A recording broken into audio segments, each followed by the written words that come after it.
is actually planning your profit factory. So the first step is saying, what's winning to you? If you say winning is making as much money as possible, you're going to be exhausted, you're going to be disappointed, and you're never going to make it. Very, very unsatisfying. If, on the other hand, you can say, hey, this is exactly how we win this game this year, that now your team and you can start working backwards and reverse engineering it. So if you think about it, what is it? How do you define success? So if you're playing soccer, if you score 2 goals in soccer, at the professional level, you're probably going to win the game. There's a lot of games that get won in soccer that are 1-0. Hockey, if you score 4 goals in a game, you're like 85% sure you're going to win that game. I even found some stats on baseball.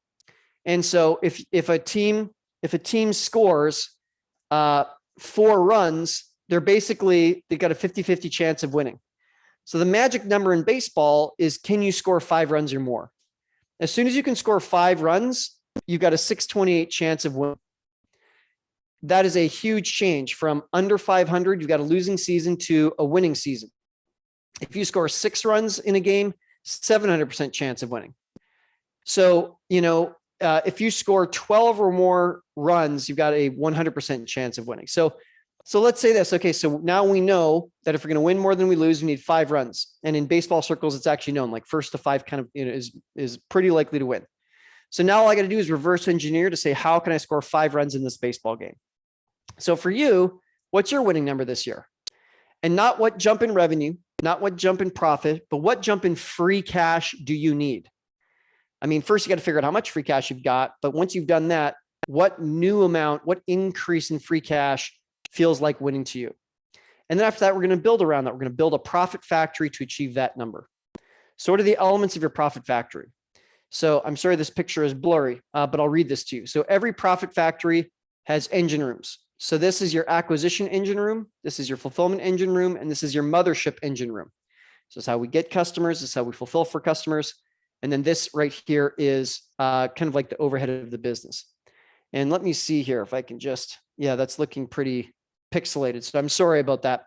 But yes, acquisition, fulfillment, mothership. Now, from there, every engine room is going to have one person who's responsible to oversee it. So the bigger your business gets, the more that you have specialists in your business and you have leaders. So that's our engineers.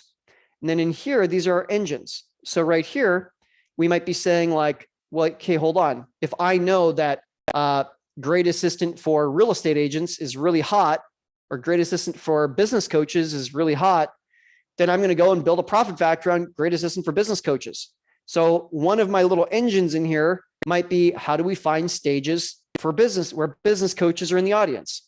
And this next engine might be, what's my signature talk I'm going to give that really persuades business coaches to book a sales call? And this engine is going to be, what's my sales call that converts the maximum number of business coaches? This engine might be, what's my follow-up mechanism for business coaches that don't buy from me? Then I might have a handoff mechanism where I'm going to have one process that's handing over any new clients to our fulfillment team. This engine is going to be, what's our onboarding process for a new client, et cetera, et cetera, et cetera, et cetera.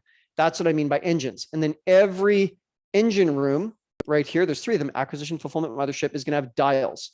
What 3 to 5 numbers do you as the CEO have to watch to make sure that your acquisition engine room is on track? What about 3 to 5 metrics for your fulfillment engine room? And then mothership as well. Mothership, one number might be like debt. How much debt do we have? Or how much free cash do we have? Really, really, really, really powerful. Okay. So knowing how to build a profit factory is knowing how to look at each of these engines in your business and say, what's the next that needs to be added? Which of my current engines needs to be like renovated or maybe stopped or deleted so that I can fulfill on that business model that I created, that financial model. And I showed it to you just a few slides ago.